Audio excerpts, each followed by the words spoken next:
કેશોદ જલારામ મંદિર ખાતે સર્વ ગૌ પ્રેમીઓ તેમજ અન્ય સંગઠનોની એક મીટિંગ મળી હતી। કેશોદ જલારામ મંદિર ખાતે સર્વ ગૌ પ્રેમી તેમજ અન્ય સંગઠનોની એક મીટિંગ મળી હતી। મુખ્ય મુદ્દો એ હતો કે આવનાર તારીખ 4/1/2025ના રોજ કેશોદના ગંસારી રોડ પર એક રખડતા બિનવારસી બળદ માટેનું એક આશ્રય સ્થાન બનાવવામાં આવ્યું છે। હાલ રખડતા બળદો અંદાજિત 200 જેટલા આશ્રય લઈ રહ્યા છે। તેમના નિભાવ ખર્ચ પેટે ધનરાશિની આવશ્યકતાને ધ્યાનમાં રાખી ગૌરક્ષક ટીમ કેશરી ચેરિટેબલ ટ્રસ્ટ સંચાલિત બળદ આશ્રમ દ્વારા આવનાર તારીખ 4/1/2025ના રોજ રાજકોટના માણેકવાડાનું પ્રખ્યાત રામા મંડળનું આયોજન કરવામાં આવ્યું છે। તેને ધ્યાનમાં રાખી વધુમાં વધુ આ કાર્યક્રમમાં લોકો જોડાય તેવા પ્રયાસો સાથે તમામ સંગઠનોના હોદ્દેદારોની એક મીટિંગનું આયોજન કરવામાં આવ્યું હતું। જય સિયારામ, જય ગૌ માતા।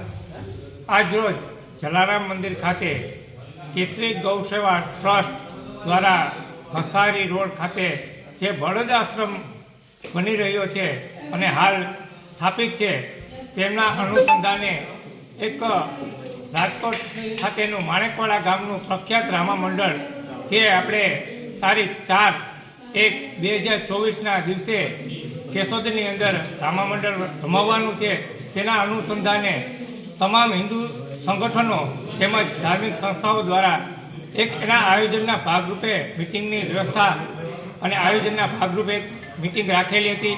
એની અંદર તમામ સંગઠનોના હોદ્દેદારો તેમજ કાર્યકરો ઉપસ્થિત રહેલા અને સારી રીતે આ યોજના અને આ આયોજન થાય તેના માટેની ચર્ચા વિચારણા કરવામાં આવેલી હતી। અને આ રામા મંડળની અંદર આજુબાજુના કેશોદ વિસ્તારના તમામ ગ્રામ્ય વિસ્તારમાંથી વધુમાં વધુ લોકો આ રામા મંડળ નિહાળવા માટે તેમજ એનો લાભ લેવા માટે પધારે તેવું એક સરસ મજાનું આયોજન આ તમામ સંસ્થાઓ દ્વારા કરવામાં આવેલું છે। આ આપણે જાણીએ છીએ કે ગૌશાળા માટે તો તમામ ગામની અંદર ગૌશાળાઓ ઉપસ્થિત છે, પરંતુ કોઈએ ક્યારેય જે રખડતા ભટકતા બળદો માટે કોઈએ ક્યારેય વિચાર્યું નથી।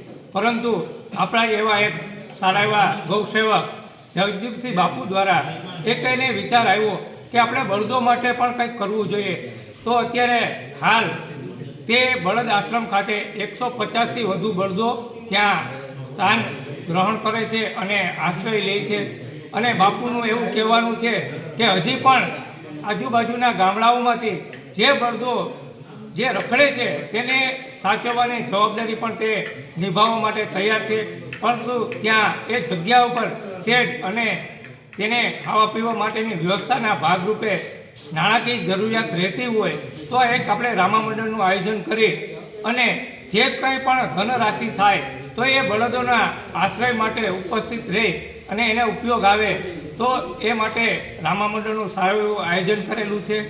તો હું અને તમામ કેસરી ગૌ સેવા ટ્રસ્ટ તેમજ બળદ આશ્રમ દ્વારા એક તમામ ધર્મપ્રેમી જનતાને અને ગૌ ભક્તોને આહ્વાન કરીએ કે તારીખ 4/1/2024ના દિવસે આપ પણ રામા મંડળ નિહાળવા આવો અને આપની યથાશક્તિ પ્રમાણે યોગદાન આપો એવી એક બળદ આશ્રમ વતી આહ્વાન કરવામાં આવે છે।